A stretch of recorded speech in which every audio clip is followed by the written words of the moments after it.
Hey guys.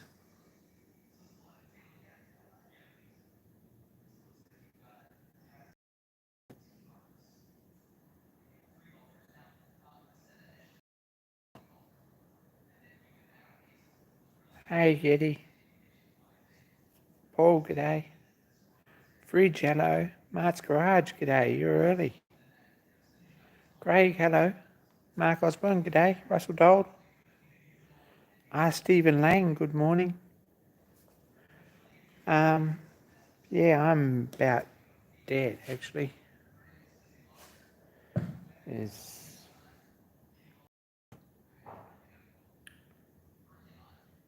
it's been a pretty weekend, but we're getting there. Oh, I had a split weekend, so I worked Monday and I had Sunday and Tuesday off, which is always hard work, but anyway, we get there. And I spent Sunday mostly cleaning up, trying to get things sorted and out of the way, and some furniture moved. Not particularly satisfactorily. Yeah, well, I've got some furniture moved, but yeah, it's Tuesday the mill arrived in the morning early. And I've been sort of unpacking and getting it ready to bit and put in a position. I'm probably going to take the pallet jack and stick it outside again, and on Sunday when the car park's empty, and give it a good degrease.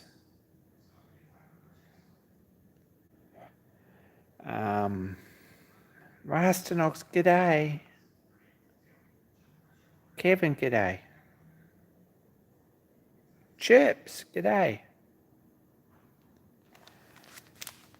So that's the theory, is that I'm going to still on the pallet. I might take it out on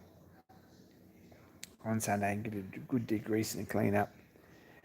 And then I got a forklift coming on Tuesday, so we should be able to drop it back into position where it's going to live on Tuesday, and then we can start thinking about getting it operational in the next 6 months.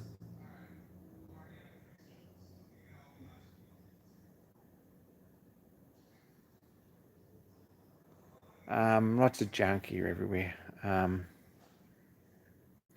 Bit of rain, yeah, it's kind of wet. I think it's going to get wetter before it gets drier, so you got to put up with the rain, but we've had a lot. Tuesday was sort of a reasonably fine day. Today it was bucketing down again, like all weekend. David, g'day. I'm just trying to put stuff away. Not particularly successfully, I think, but making some headway.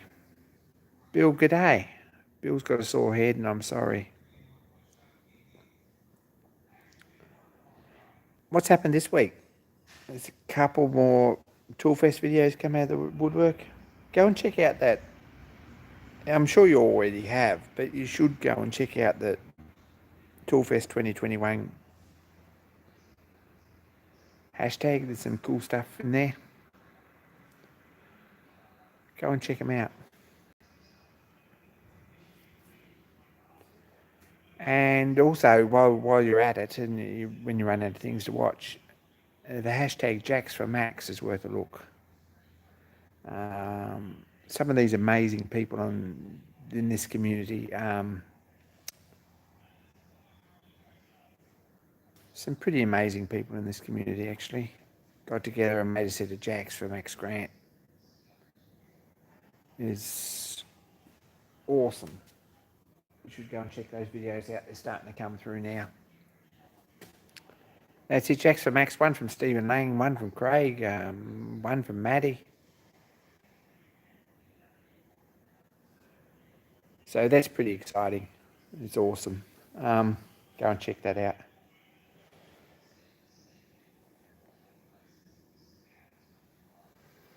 Awesome video from Bill. Absolutely. It's another exciting thing. Still one from Dudley Toolwright and Maddie, so they'll turn up. They're usually pretty high quality content from both of them, so they'll be worth the wait.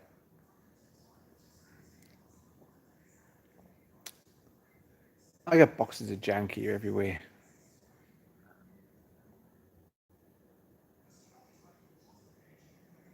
And other stuff.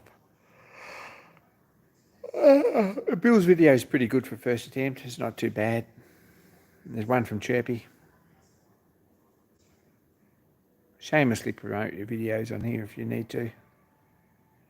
Don't leave it all up to Craig. I believe that Fridge at Dan Shed is actually preparing a video as we speak. So it's all been filmed and I think it's just being edited. Pretty excited about that. I hope everyone else is. And there's one from KLM too, which was excellent, like amazing.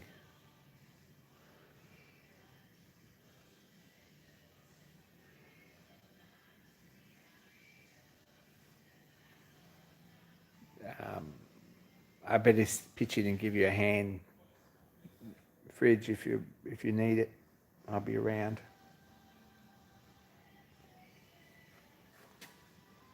We've got this monstrosity over here. I guess that's why everyone's tuned in.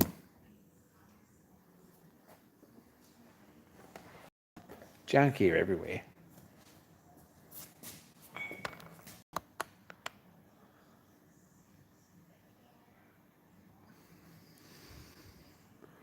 This is about face height here. So we'll step back a bit so you can see.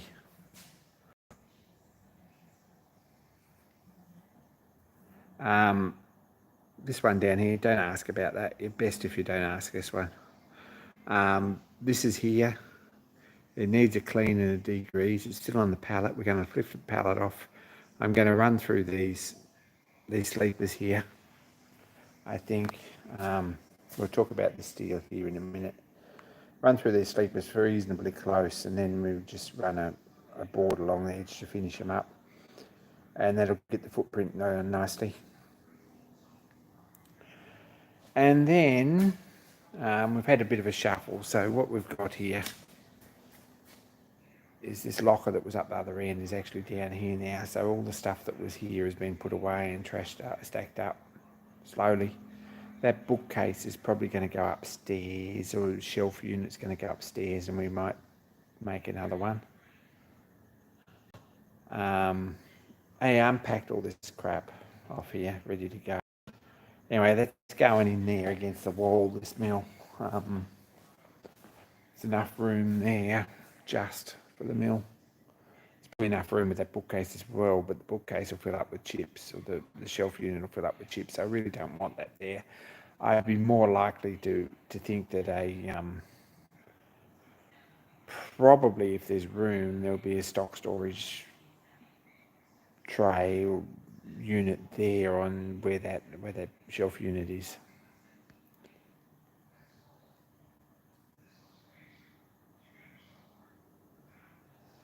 That's what we got. Now, my mate John had to clean up his yard, and this was sitting in his trailer, so I've got it here. Right, I think it's a 5-ton Heine screw press.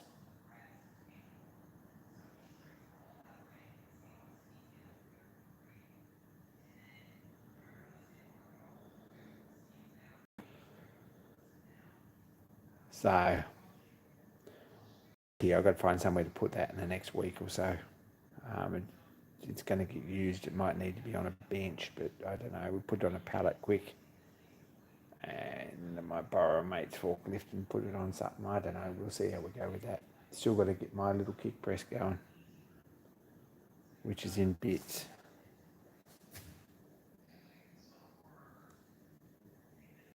That's the bench off it, and little kick presses there. So still a job on that. We're getting there. Anyway, so that's the junk that's arrived, or some of the junk that's arrived.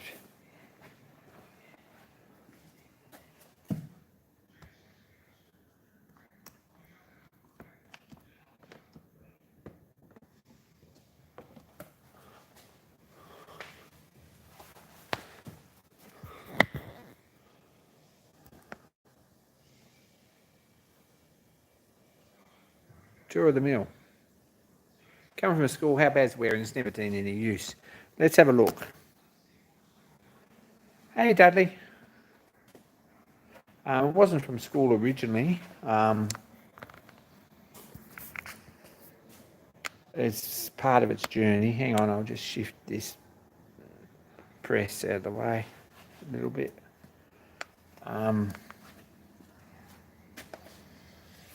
It sort of swings around whether you like it or not.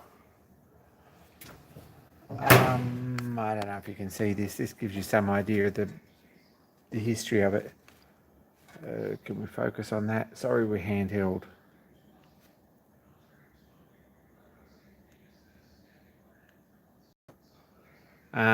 Ministry of Munitions says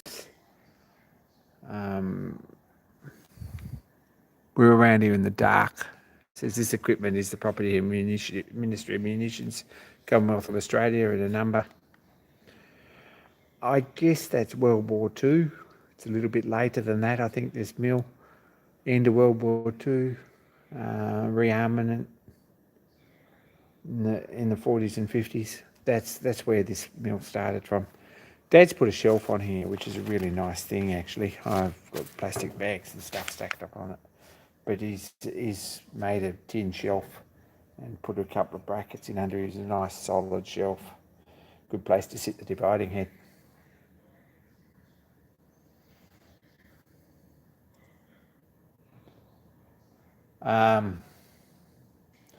It's got a locker here or something, I don't know. I guess they had to make a hole to get the core out of the casting. So they put a door on it and called it a locker. It's not particularly useful. Come from Tasmania originally.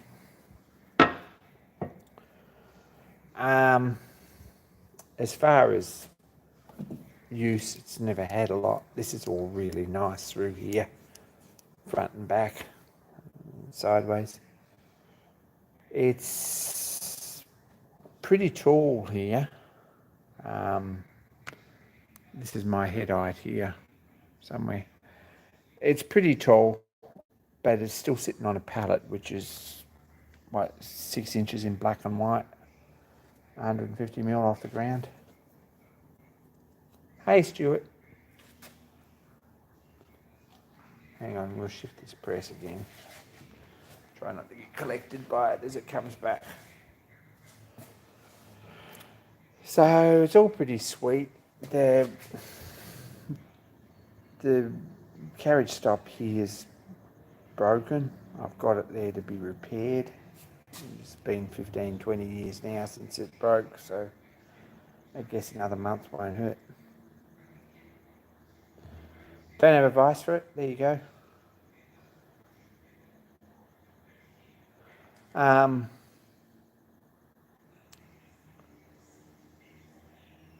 It's pretty tidy. You could do with a DRO, and there's probably plenty of room to put a DRO in it. Could do with power feed too, maybe. It's got a Vertex dividing head, which is too big for the machine, and tailstock that goes with it. And if we look up here, I'm going to clamp you up here.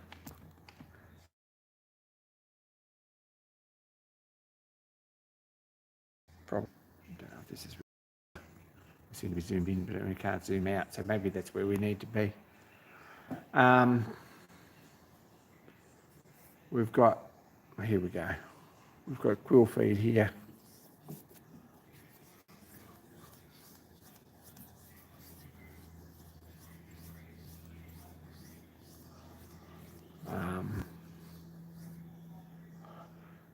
And if we knock this dog clutch out,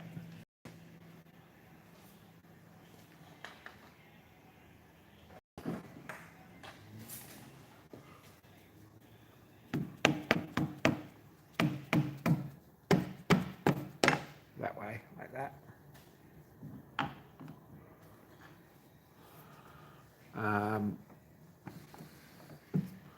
We've got quill feed handles.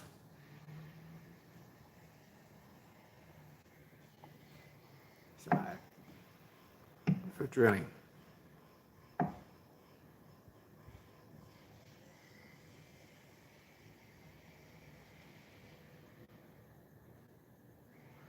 So it's missing a handle, but it's been missing a handle as long as I can ever remember. So that's just got a clutch there. We'll put that back together, and then the hand wheel works again.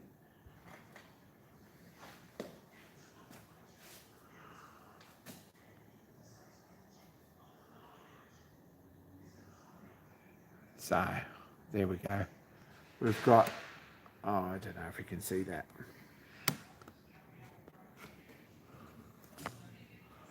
We've got at the back here, we've got another shaft here for tilting the head, and we've got a ram that slides backwards and forwards there if you want to adjust it. Never really found a use for that. It'll go forward, what, another 125 mil, 5 inches. But then your quill here is way off the edge of the table, so I'm not sure why you would do that. Maybe it'd be useful if you're clamping something on the outside. Not sure about that. It's just belt drive. It was 5-speed. Never seemed to have had any lack of power like that, so probably it's how it's going to stay. There's an adjustment there on the motor. Big motor there. This has got a worm wheel in this quadrant, a counterweight here, and a worm here. So we can spin that round to offset the head if we need to. Can't ever remember doing that either.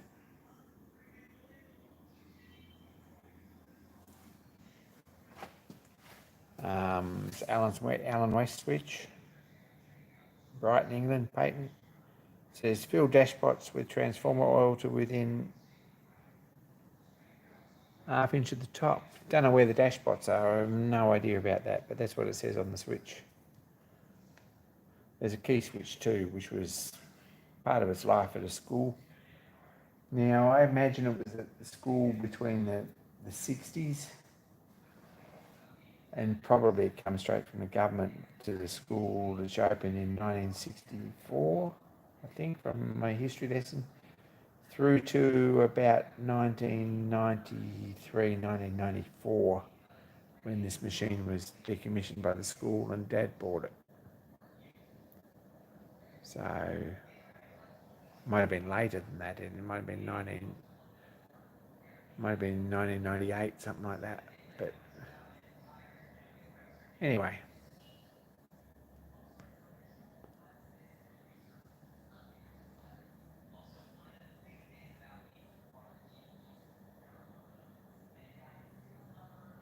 So pretty big machine. It's pretty heavy. It's a lot heavier than it looks. It's got this big case.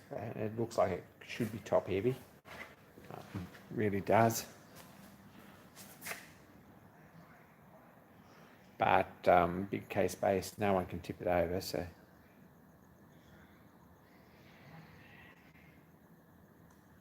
anyway, it's home, and thanks guys for all that. I put the hand wheels back on it because they were all off.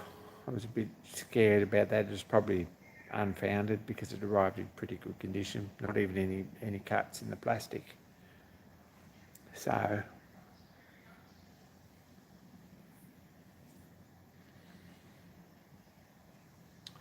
that's where we are. I've got to give it a clean because it's pretty greasy and too dirty and oily, and I'm going to cut these sleepers off to about 2 inches each side.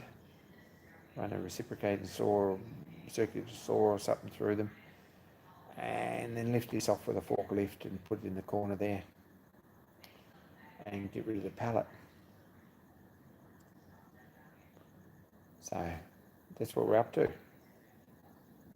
And John's right, it's belt drive's pretty forgiving if you need to, but and this thing was using some pretty big cutters, so I don't think it's really ever going to be a problem.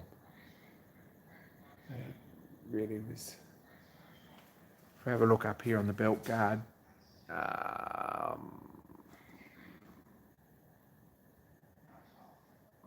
know if we can see that. I might try and shield some of this light a little bit, can we? And we got green. CVA jigs and... Oh, it's hard to see with there.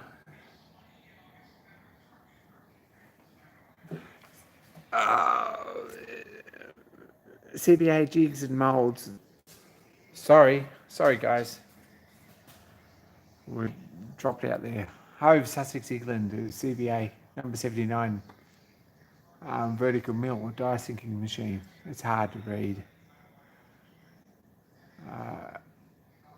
Anyway, there we go. It's a later one. It's got the roller bearing spindle, so it's after World War II, but I don't know how much after. It's Morse taper 3 in here. What other questions did anyone got? Anyway, the thing's heavy and it's got to go back in against the wall. Hey, Matt. And I'm kind of pretty glad it's here, but I'm pretty much exhausted. There was 2 big boxes on the side here, if anyone saw the video, and that were full of junk. Anyone want to look at my junk?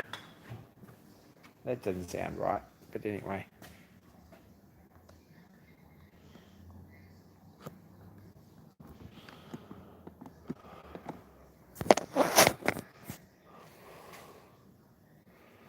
Phone battery. Phone battery lasted until Queensland anyway. If it left 3 days earlier, it would have got here easy. But anyway, it died out about 3 days. It was 3 days. Saturday. Friday or Saturday it died, and it was here on Tuesday.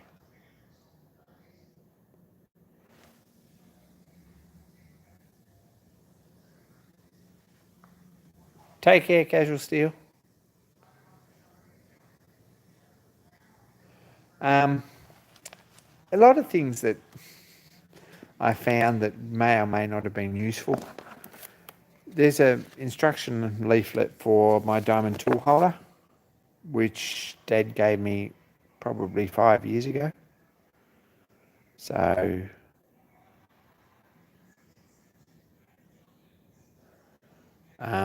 this one at that stage was designed and manufactured by D&P Burke. Don Burke was making them before Eccentric Engineering brought them out. So it's a few years ago.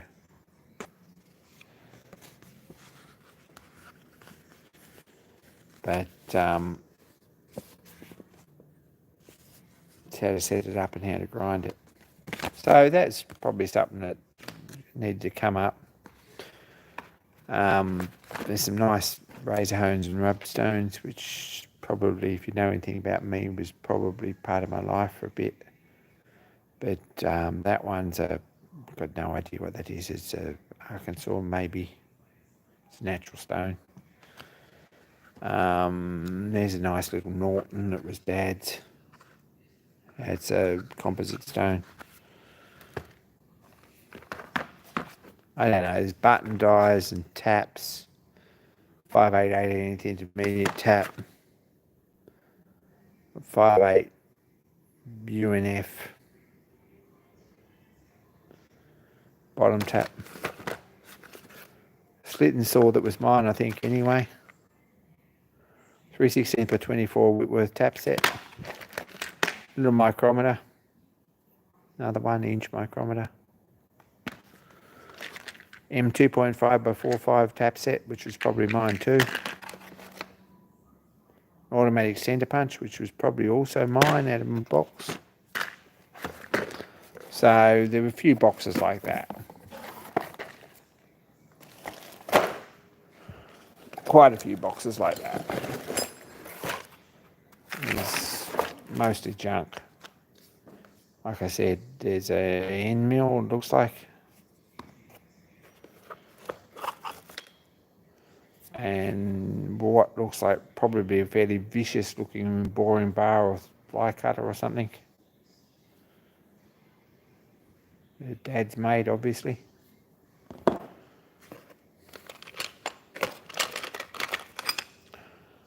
A lot of these could do with a clean up. 3/4 UNF tap. Light bracket for a magnetic light. Spring seal drift that Dad made a few of. They were pretty good drift. He made them out of 3/16 spring. Bit more taper in it than the one that comes with the drill press. So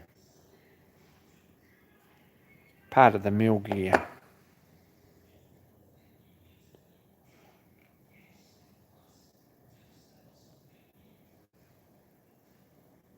Take care, Mark. Thanks for stopping by. Assortment of small drills. More of the same. Taps, mostly metric and mostly fairly new stuff. 8mm spotting drill with a tap in it. Set of welding tip cleaners, which are worth having. Australian made Sutton taps. What size are they?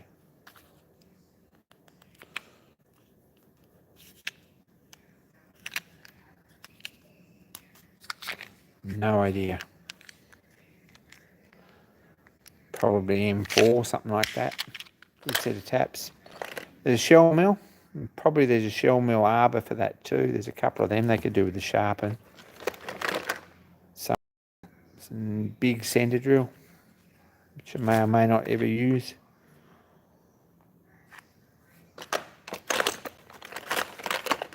It's a deburring tool. There's the homemade arbor for that shell mill. So there's a couple of them.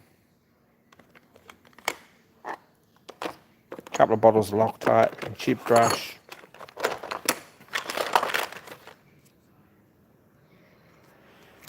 Dormer 3.75mm drills, new box on.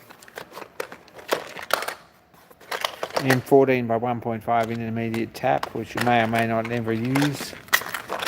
What else is down in here? ISM 1 to 2 Morse taper sleeve.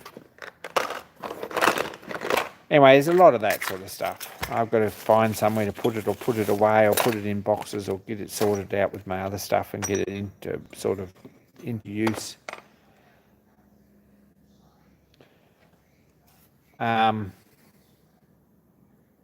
Hey, John.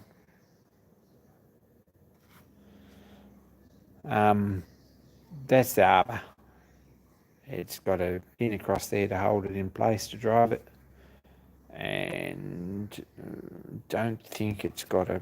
No, there's no key in it, so it just locks on with a washer. So it's probably plenty good. Better than Mr. Pete's auctions. Thanks for that. I think that's a compliment. Not sure. Probably it isn't. There's a couple of little V blocks that are a bit of a mess.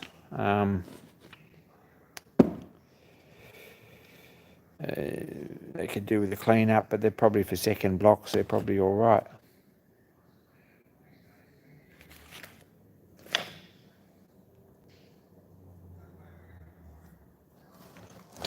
I don't know. There's 3 jacks that I think my grandfather made in trade school.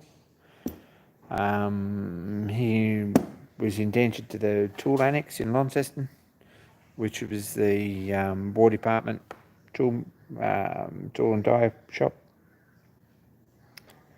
And they're nice little jacks, really. They were an apprenticeship project, I guess, or a training project.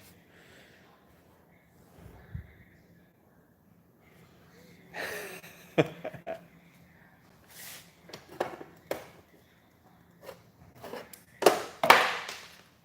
crap.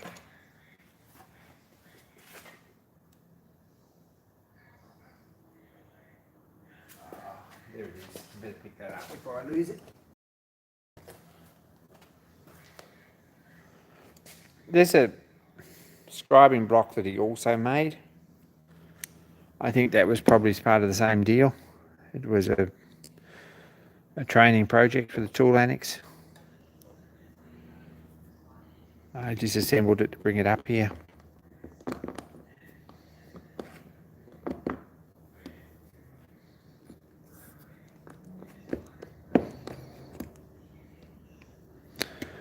Probably the old fella didn't know he would have been a young fella then. He was retraining because he broke his...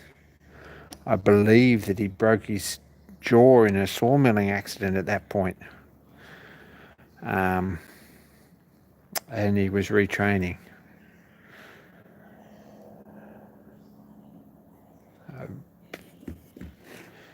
Probably never saw active service in World War II because of that. But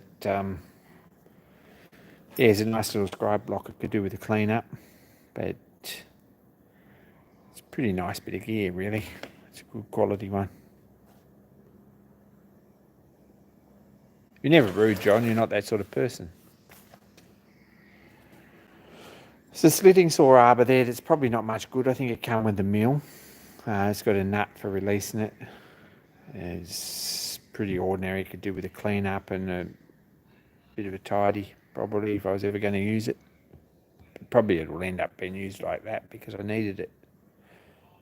Now, I've got a horizontal mill anyway, so I'm probably not going to use the slitting saw on this very often.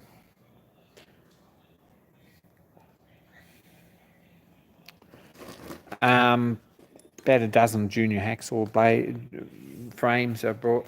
Some of them are good, some of them aren't. I'll have to work through them. It's a sliding bevel that I made back in the day. This was an Incat project. It's sort of all right. Welding bevel, that's probably pretty good. It's aluminium. It's probably MIG welded. Might have tigged it up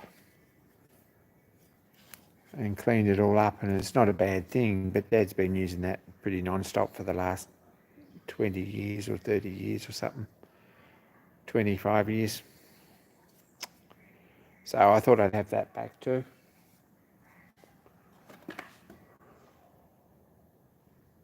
We'll get to it, Stephen. There's another arbor. It's got a couple of set screws in it to drive. They've just been machined down to fit in the groove. That's something he's made fairly recently, I would think. It's got his sort of design to it. That's for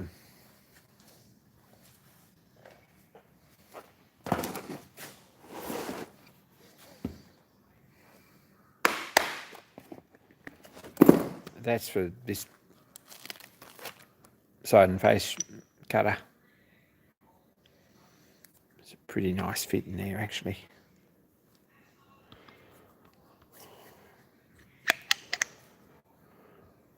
With a screw and a nut. There's a bolt.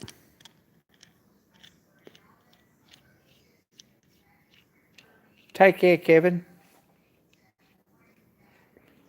So this mill will spin that, so I'm fairly happy with that. Dad said he was running it fairly regularly. Not a lot of contact area, I guess, on the points, but it's certainly a step up from a fly cutter.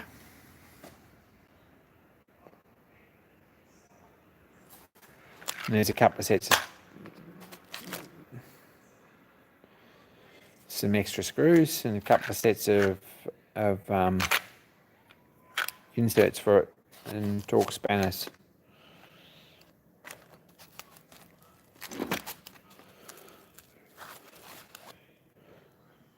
And a hex spanner. Don't know what the hex is for. Haven't really investigated that yet, but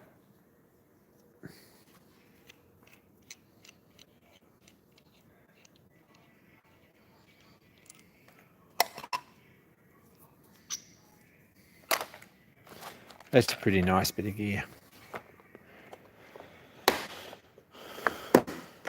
And it's the start of a lot of tooling for a bigger machine, which I don't have.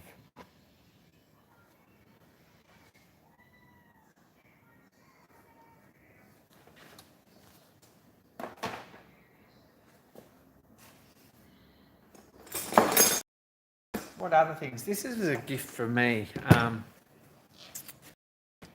Dad made this for a birthday years ago. 21st, 25th, something like that, when I was messing around with cars and trucks and motorbikes and things, which was something that we did. Dad made up this puller, which got a lot of good use actually. It was a pretty useful thing. Spring steel blades. And they're reversible.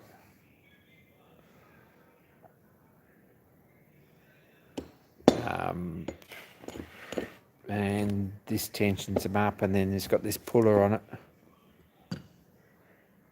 So I've got this here too. There's gear like this. I have to make a box or something. I'll put this somewhere. I don't know where I'm going to keep it, but this is part of it too. It's got a slide hammer. That it's got a self tapper for panel work. And a hook and a few bits, but this screws on.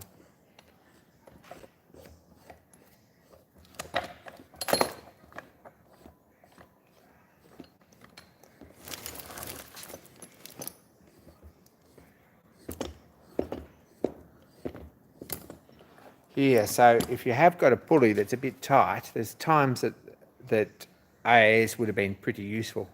Fridge, you can borrow this sometimes, maybe. There's times that this would have been a pretty useful, but while I've been in Queensland even, but it's been down there and it's been used a bit. So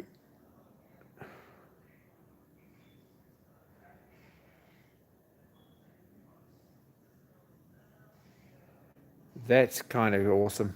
I have to find somewhere to put it, but if you want to move a pulley, that's the tool to do the job. And it's because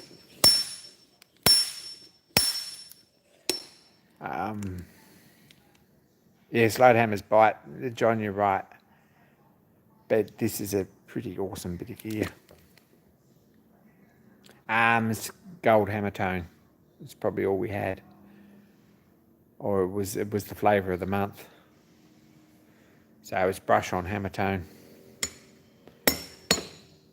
And that's... So, don't know where I'm going to put this. It really wants to go in a box. It's got a heap of attachments and things. And there's very, very few times I'm ever going to use it. But when I do, I'm probably going to be very, very pleased that I have it. So...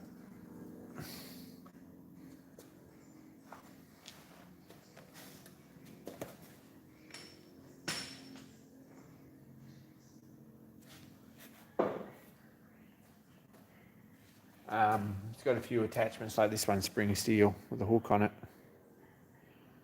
Fairly handy if you really got to straighten the mudguards, the groove on the outside of your mudguards and your trailer out when you've overloaded it and you're stuck in the rain somewhere. It's probably the last time that was used. Voice of experience. Just the thing.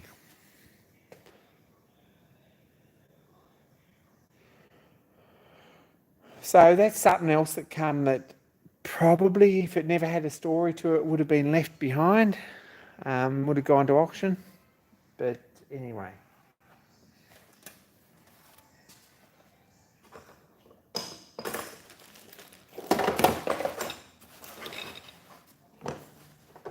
A serious crapload of half-decent files. There's another jack that Dad made.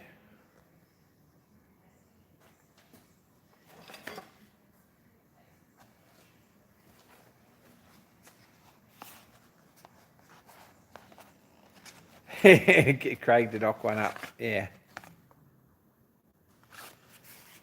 It's a decent little... what do you call that? Gosh, there's a name for it. It's a magnifying glass, but it's different on each side. You see this magnifying glass. It's a German one, and it's a pretty good one. It's laser glass, which is pretty good stuff. But you get less distortion with this glass depending on where you are. This is just a side's useful piece of information. that way up, you get with this glass down close to the work. It's only a couple of inch off. View changes, I guess. Down close, this is all right, but when you go this way, it's upside down. But if you bring it up,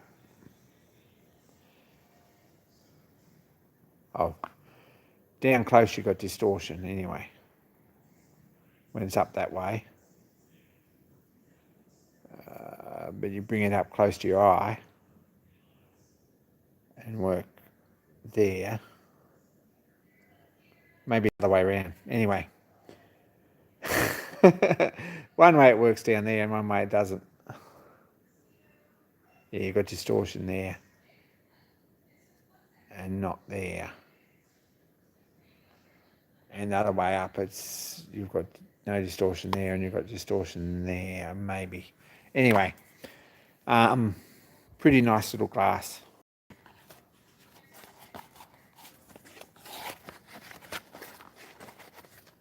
Probably that'll stay here because it's useful in the workshop, but I've got a glass at work, but it's nowhere near as nice as that.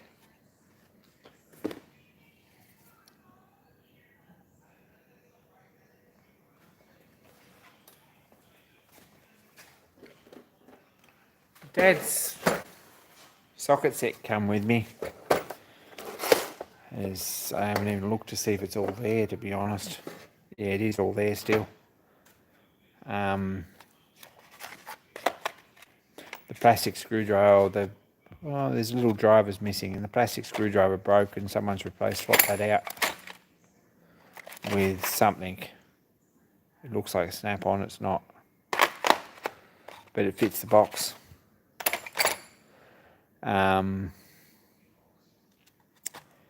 There's a piece missing there. I wonder where that is.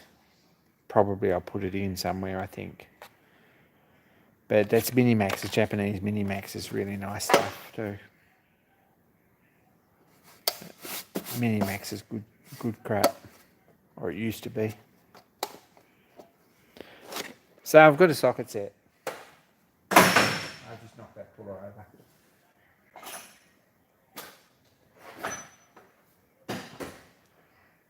So I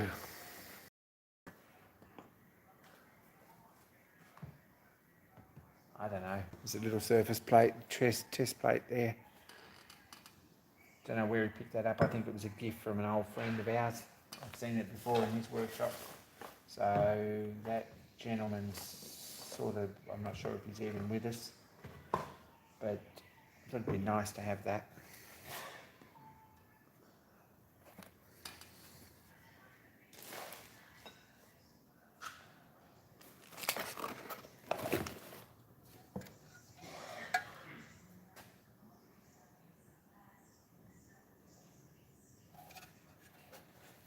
There's a little blower there, which will make a very excellent steam engine blower.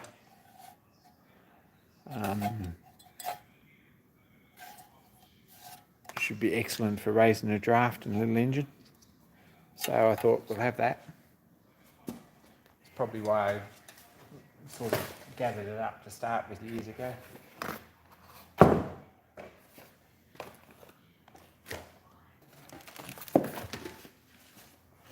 I don't know, there's a lot of junk here and I'm still getting it put away. So please I'm going to apologise because hopefully in the next little while I'll have this bench clear again. That's the object at the moment.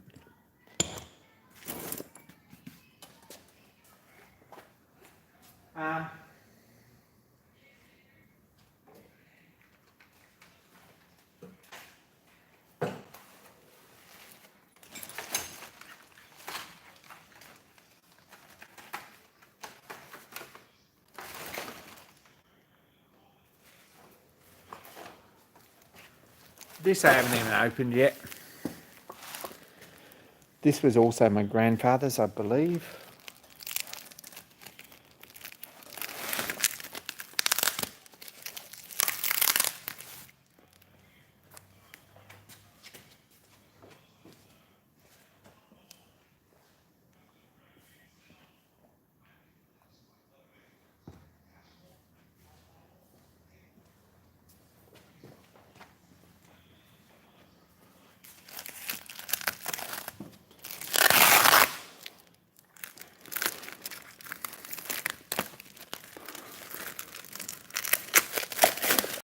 8 was cheap.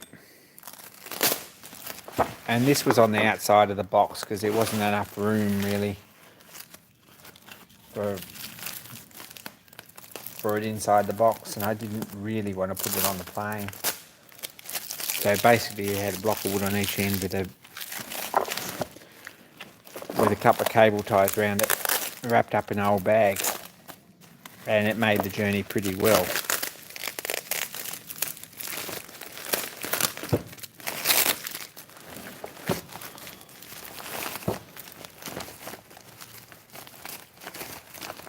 I'm not sure what was in the bag. Unless it wasn't fertiliser. The old man wouldn't have had a fertiliser bag laying around.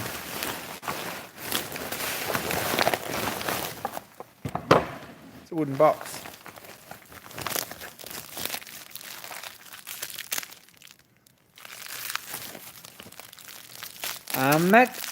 That blower might surprise me.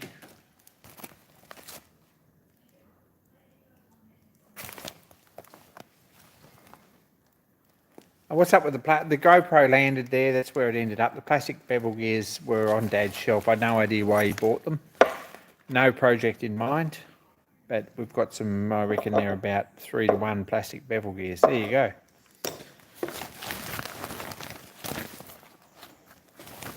There you go, pig food bag. I'll grow number 166. Grower and finisher pig premix.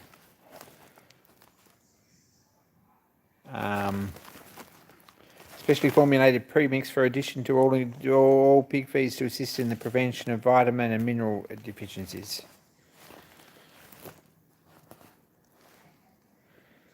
$30 kilograms. Expiry date 8th month 89. So that bag's been around a while. Complete with picture of pig. If anyone was even interested in the bag. But tap and die set, big one, 2-inch tap and die set. The taps are mostly here, I would imagine. This is P&N. Need to give this a clean up. See if I can get that back without destroying the patina on the box too much and the sticker. And fix the hinges again. But make gaskets out of that bag, yes, it could, I'm guessing. So that come back too, that smells like cutting oil from 100 years ago.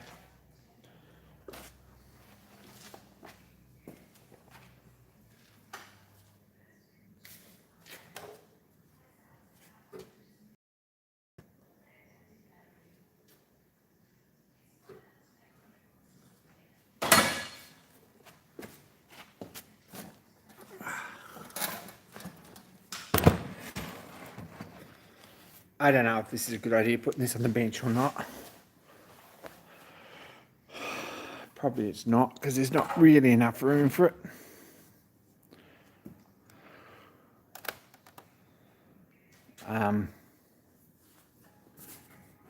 It's getting too much stuff out of the way. I really don't want to do that.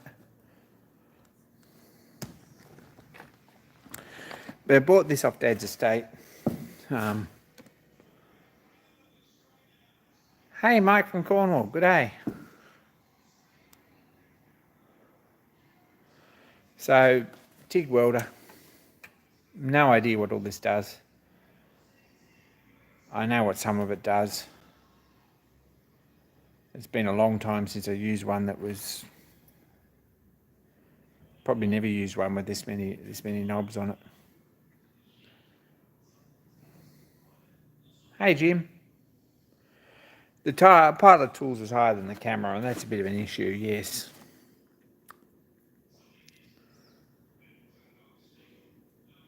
So AC/DC TIG 200 PM, which I guess is 200 amp.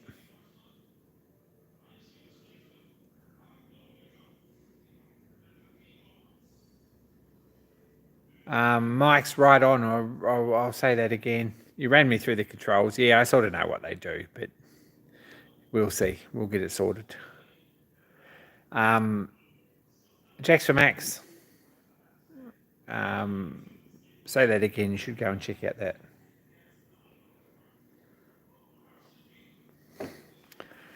So we have a 200 amp TIG welder that we've got to learn to use again, because I haven't used one for 50, 20 years, something like that. So it'll weld everything probably if I'm a good enough operator. No, I'm probably not. But anyway, it's here. So Stephen Lang, to answer your question, yes, it arrived. It was on the table of the mill when it came.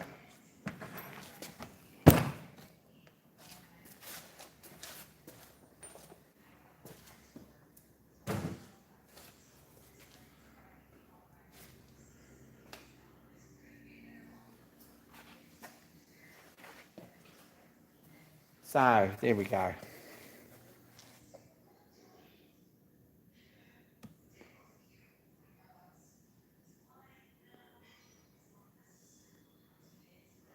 There's junk here everywhere.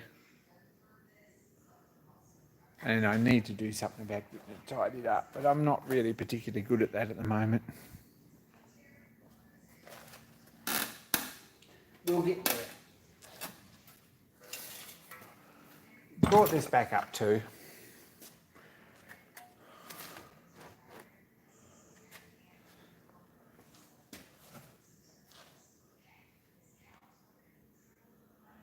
TAFE course on welding would be a very good thing, I think, to get back up to speed on TIG. Wouldn't hurt at all. Might be something that happens. Paul, good day.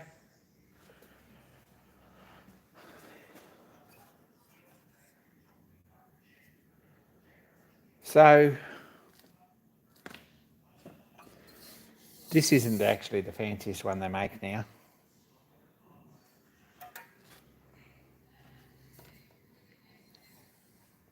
It's full of sawdust from the last project, which would be Tas Oak, and that's 20 years back.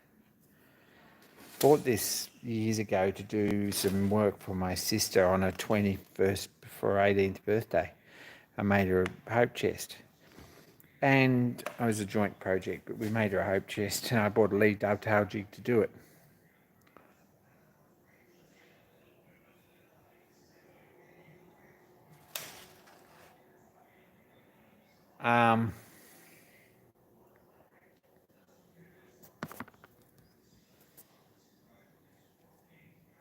That was Anna's 30.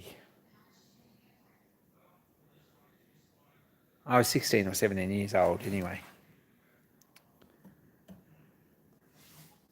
And it might get some furniture work now, or I might not, or I'll probably just lend it to friends.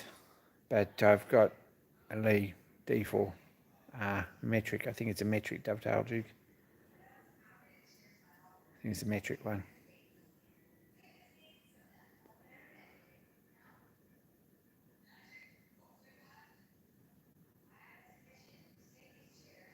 Spot on, Mike. You're an awesome bunch, all of you.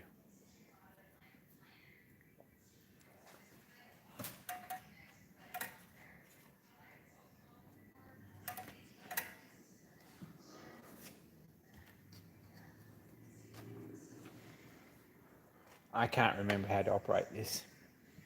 And I've got a book and everything with it, but we'll see when it happens. But no, it's not a woodworking channel, but it would be very, very nice to be able to do some nice woodwork again.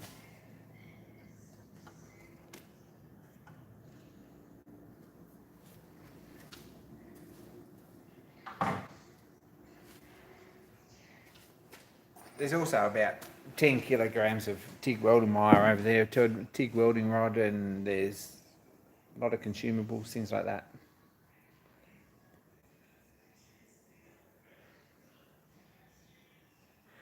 Yeah, Max, yeah, I bet the box isn't going to the workshop. The rest might.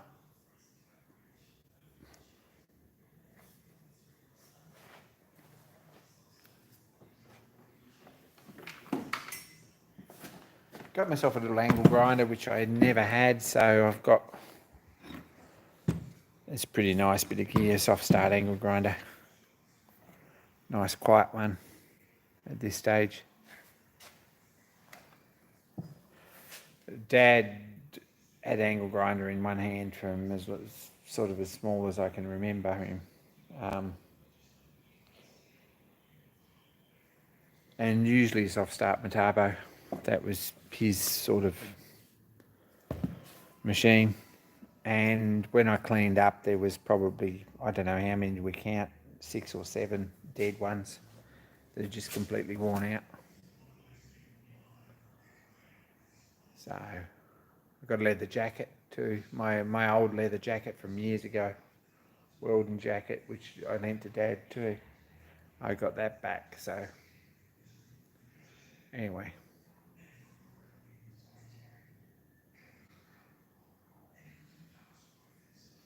A lot of crap, really.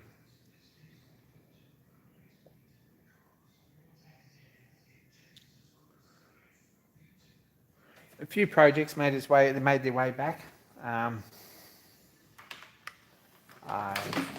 hate to say it, but there were a few projects to put on the list. I think that's inevitable with any job like this. You're going to resurface old projects from years ago and probably should chop them out, but I didn't.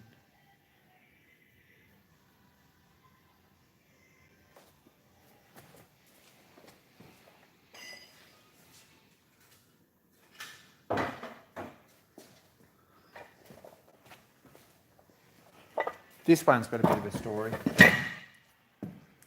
You've got to wonder about me, right? This is the point that you start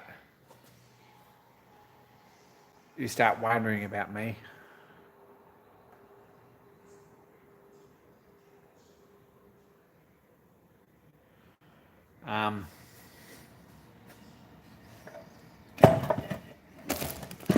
Right. You're allowed to, because I need projects.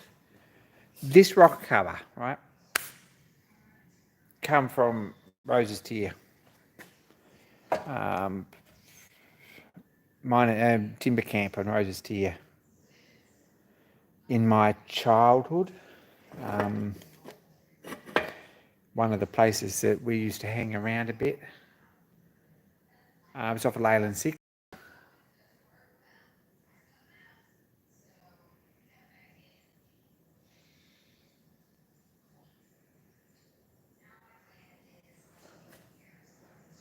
No idea what sort of Leyland.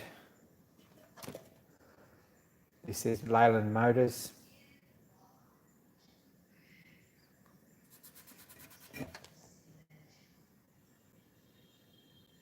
Engine number 1940.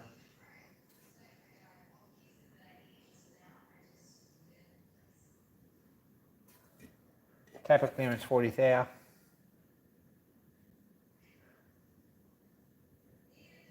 Injection 26 degrees before top dead centre, so I guess it's off a diesel.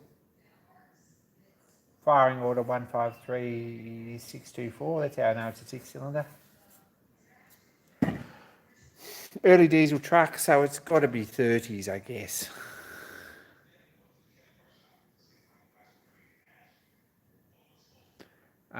Comet, maybe, bigger than a Comet, a Hippo, maybe. Williams onto it, probably a Hippo. John's being funny. I think he's out of his depth here completely. What I would like to do with this is make a decent vanity mirror for my bedroom. Okay. That was the thought, and that's why it come home. And the filler cap's jammed up. It needs freeing up. I think it would make a nice vanity mirror base. Sit on a nice piece of timber and put a couple of posts up so high out of here. And a nice curved top mirror in the middle of it with hinges halfway up. And get this cleaned up and polished and powder coated and see how it goes. So that's a terrible thing, but anyway.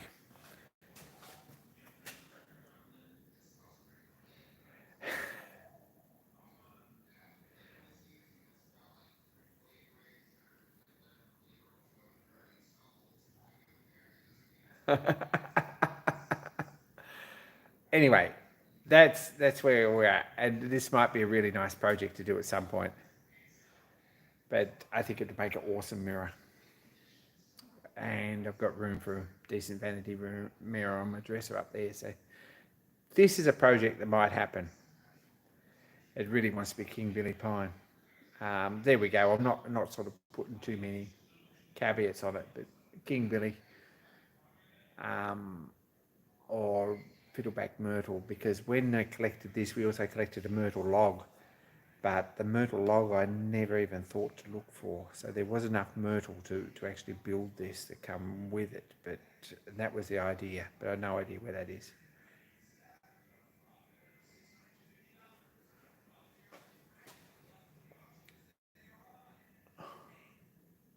Anyway, sorry guys. I apologize. That's probably a Leyland Hippo or a Leyland Terrier or something like that. Probably Hippo. It's a fair lump of a thing.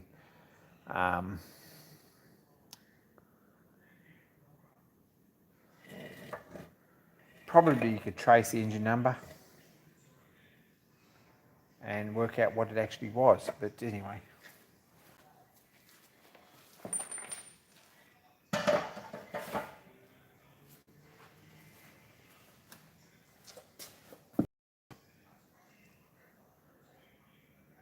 Anyway, sorry.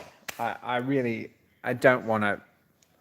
I feel like I'm disappointing everyone if I don't introduce at least 2 new projects every video. I don't know if that's the way we come across, but we're trying not to.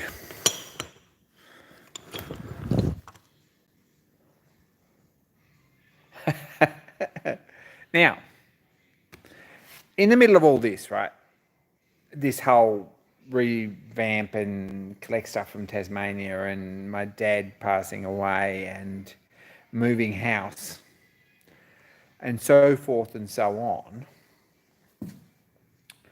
about 6 or 8 months ago, we, as a collective here in Queensland, decided that we were going to build the Jeremy Schmidt belt grinder, which looks like a really good project.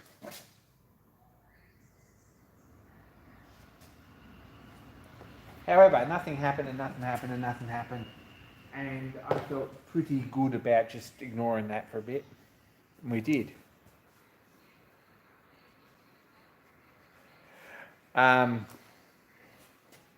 Anyway, there was a pallet of bits arrived yesterday from me. I got a notification while I was in Tasmania that there was a pallet of laser cut parts for it that had arrived to make 5 grinders. Someone was going to make 2, and I was to make 1, and another friend was to make another one, and another friend was to make the other one. Talking about new projects. So anyway, in the middle of all this, I was sitting on my mate John's trailer in Brisbane, and it's been raining for a week, and it's not going to give up raining. It's going to keep raining, and they're making his yard look untidy. So the other thing that was sitting on the trailer was that Heine 5-ton press. And he's in a situation at the moment where he might have to move or he might have to do something. So he says, look, it's making the yard look a bit untidy. I've got nowhere undercover to put them. If I bring them down, can you sort them out and distribute them and so forth? So I've got, on top of this, 3 basically flat steel kits for Jeremy Schmidt belt grinder.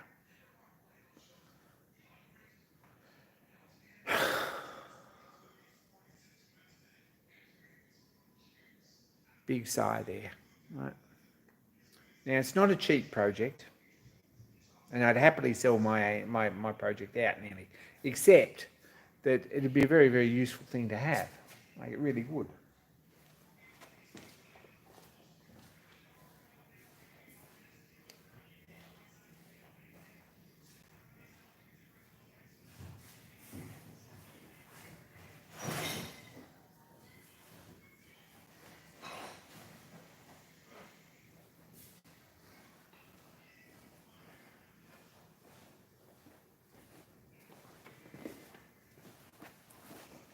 So I went through the pallet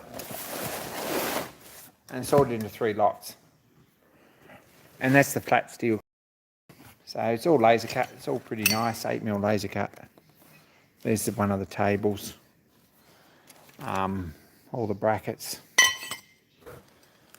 The angle adjustment bits. Tensioner arms. All the hinge pivots.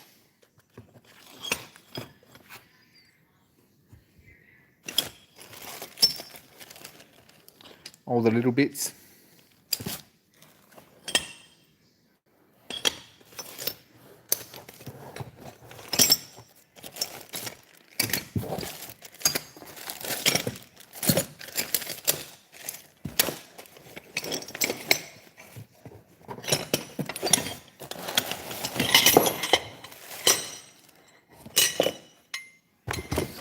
And even the very little bits.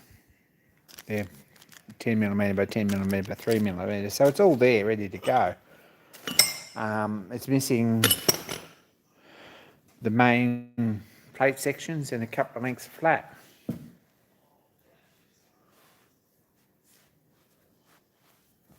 It probably can be cheap, but cheap is a lifetime project. It's a big job. Hey, James. So, anyway, I've got that box there. If someone seriously wants to buy me out, hit me up. But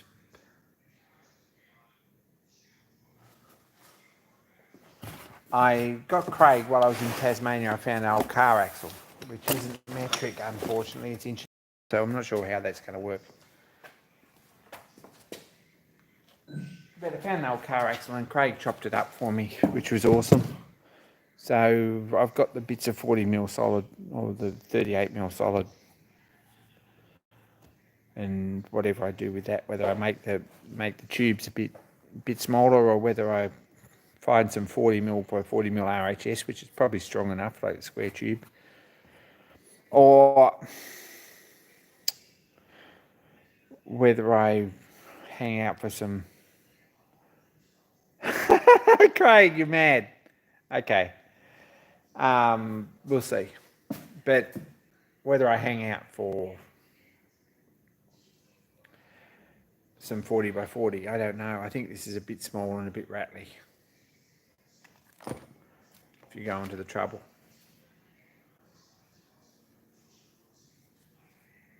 These will be 1060, I reckon. Chirpy. I would say it's not 4140. So there we go. There's another project if you're looking for something. Because, I've got nothing else to do. But these, honestly, I will probably build this, but I'll probably build this, but I don't know when.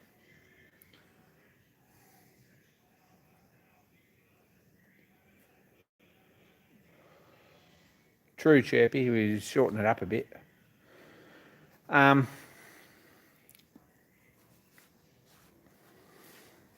Anyway, guys, that's sort of what's going on in my world this week. I've had 2 days off, not in a row, so I've got nothing done that I'd like to get done. I'm slowly getting there. I've got this mill sort of half unpacked. I've got stuff here everywhere that I don't know where I'm even going to keep, like, honestly. Got no idea, and I've only shown about quarter or half of it. Like, there's a lot of stuff here. There's clamps, there's sharpening gear, there's a bucket full of files that are half decent. There's a hold down kit for the mill. There's a fair bit of brass stock, sheet and round. There's oxyacetylene gear. The Comet oxyacetylene welding and cutting torch. Take care, Bill. Make sure you go and watch Bill's video too. It's a pretty good one.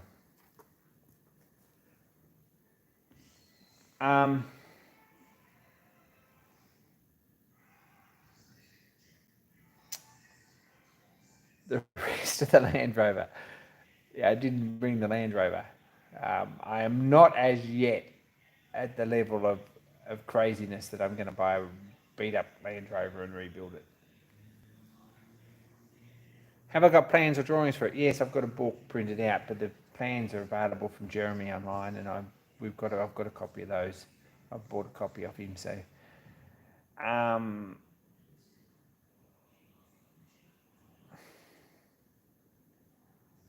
just on the off chance, I've bought a little bit of keep it all above board, just on the off chance that I actually film this build.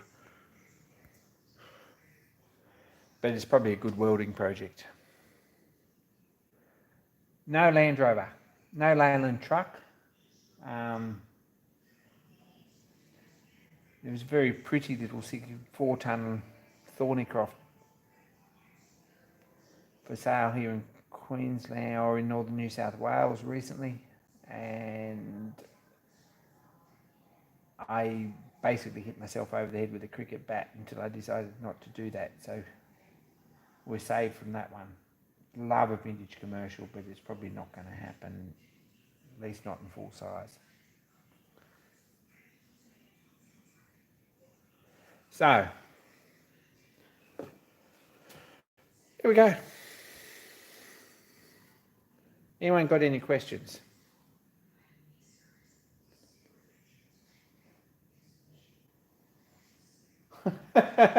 No questions. You're crazy. That was the main statement that I got out of that. Absolutely stark raving mad. Anyway, that's where we're at. The Mills boxes were put together pretty well. That's the box of screws that come out of them.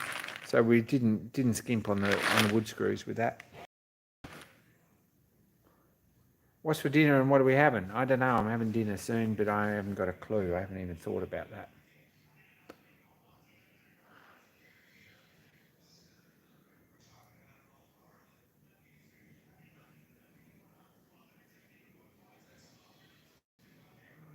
The drawings are upstairs. I should have brought them down. That's Dan in another room, coughing himself to death.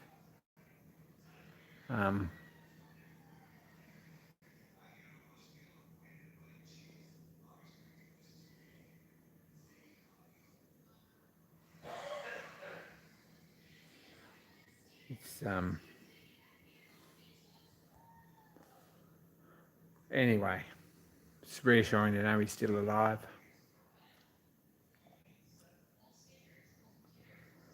So there's just stuff here everywhere that I've got to find homes for.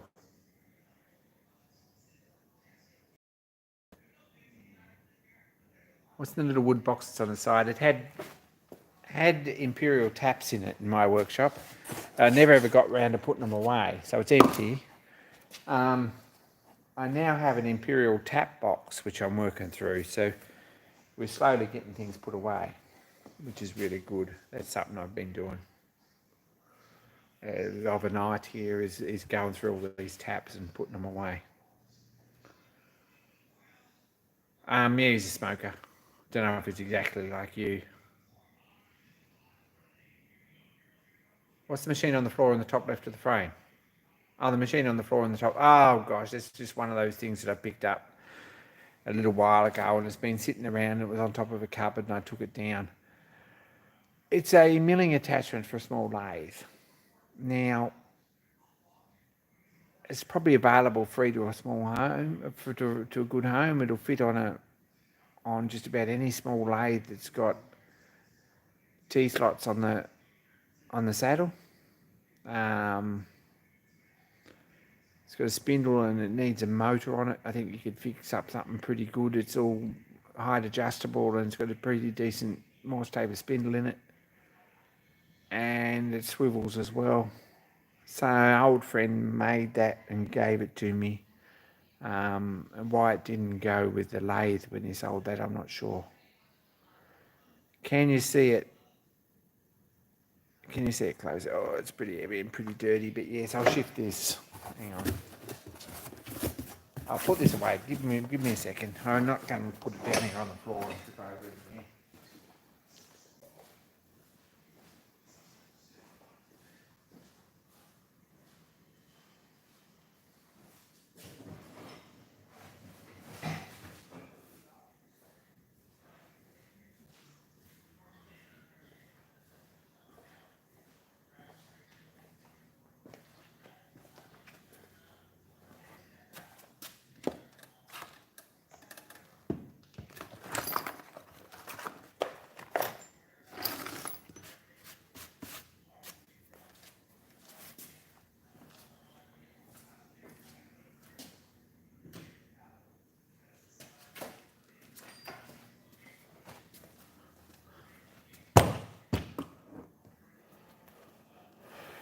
Nowadays, everyone's got a milling machine, but this is Sperry. I think it's Sperry's.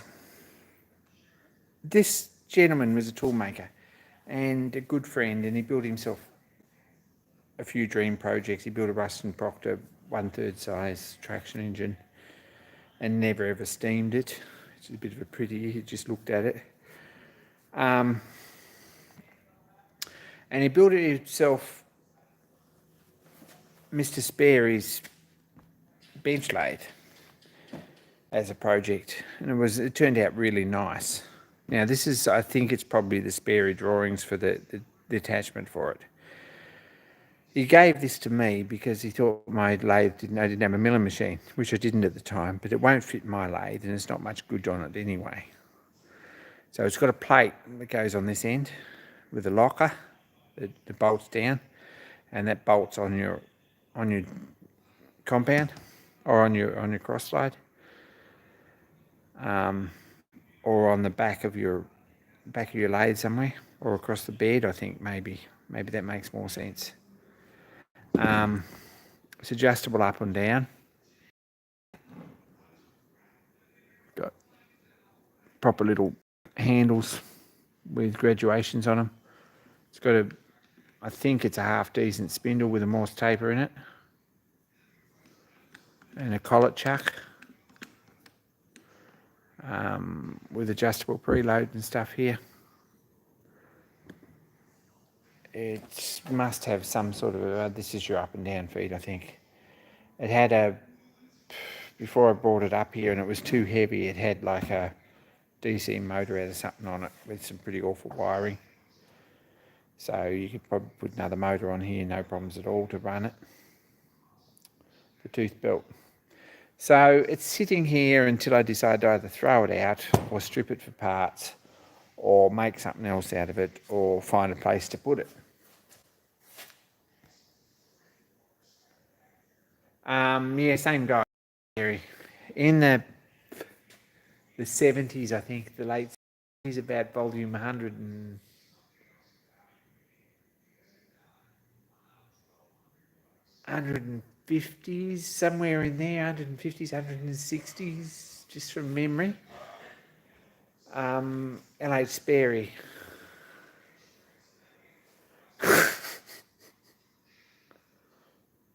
Designed a beautiful little bar stock or bar bed bench lathe and serialised it in Model Engineer. And I reckon there was a lot of them made because it was a pretty good machine. And Dennis made one. So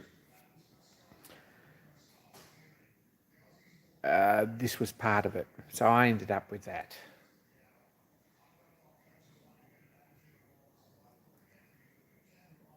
Anyway, I'm not sure why. Anyway.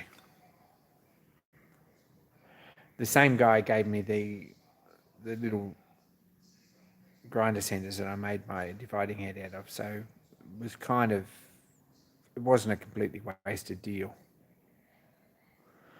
John's just being funny. He's trying to be funny. Don't humour him because he'll look in the mirror and he'll stay like it, and he's not really that person. Anyway, don't humour him.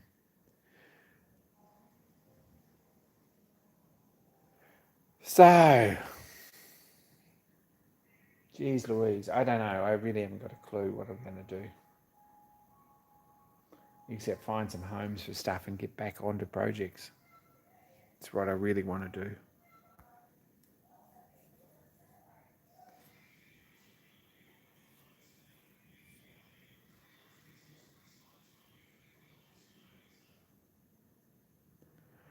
It's I don't know which is better really, YouTube or Model Engineer Magazine. At least with the Model Engineer Magazine, you've got the copies there and you could go back and you can say, oh, well, this is a pretty cool project. But it was a fairly nice little lathe, but you needed a big mill and a big lathe to make it. So I don't know what the story was there. I guess the idea was that it was on the tail end of an industrial situation in the UK, especially, where people could make foreigners after work at work. or in their lunch hour and end up with something pretty decent. So, I don't know.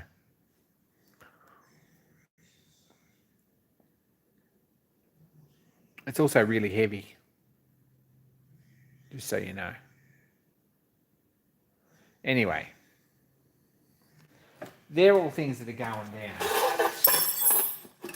There's a stack of steam engine bits, there's castings and plumbing blocks and bearings and things like that. Flywheels. There's just hacksaws and hammers and things like that too. Just got to find somewhere to put it all. So that's where I'm at. It's a sad and unhappy truth is I'm putting stuff away.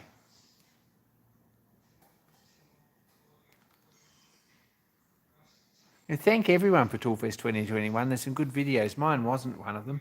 I still haven't found my original project. I've got no idea where it went. I'm a bit miffed about that because I was a fair bit of time into it. But anyway, it might still happen at some point, that project, if it turns up.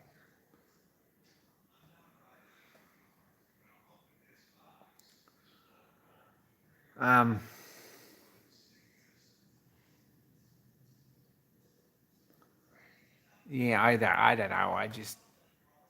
I'm a little bit like, I'm out of my depth completely. I don't know if that shows, but I really haven't got a clue what I'm going to do with all this stuff, really. And as long as I've got somewhere to put it, I've got some board come up with the panniers off this mill that's probably going to get turned into bins for stock storage in the next little while, pretty soon. And that'll go under this bench on the floor, I think, probably at this point. So that'll fix one problem. Thanks, Craig.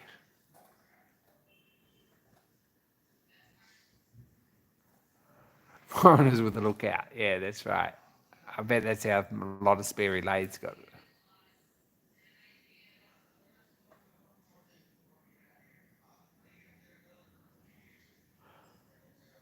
I think that's I don't know if you can upset YouTube. Just people weren't ready for a video from you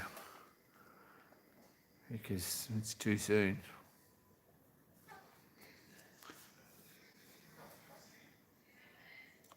Anyway, that's me for tonight. Probably I'm going to go and find something to eat, maybe. I'm probably going to sign off. Thanks everyone for joining in. You're awesome, you bunch. You're really good, and it's because of you that all this stuff come up this way, and that's amazing that they had that opportunity, because 4 or 5 months earlier it wouldn't have been an opportunity that I would have been able to take at all. Even if I could have got it here, I wouldn't have had anywhere to put it. So next week probably we'll see the mill in place, and probably if I degrease it on Sunday I might get a chance to take the motor off and have a look at it. There's a have a look at wiring it up or replacing it or something. 3-phase.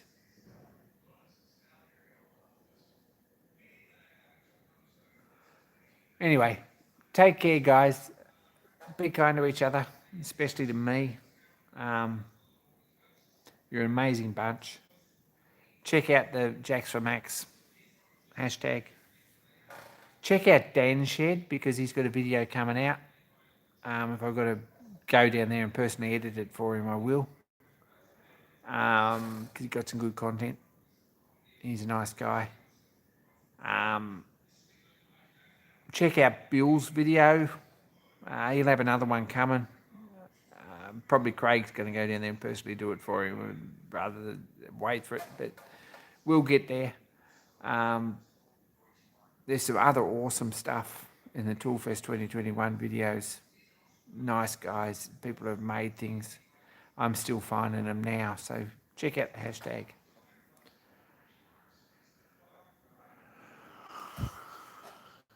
Anyway, I'm out. Take care, and we'll see you next week. If there's not a video, there might be part 2 of the mill move video come up before then. We'll see how we go.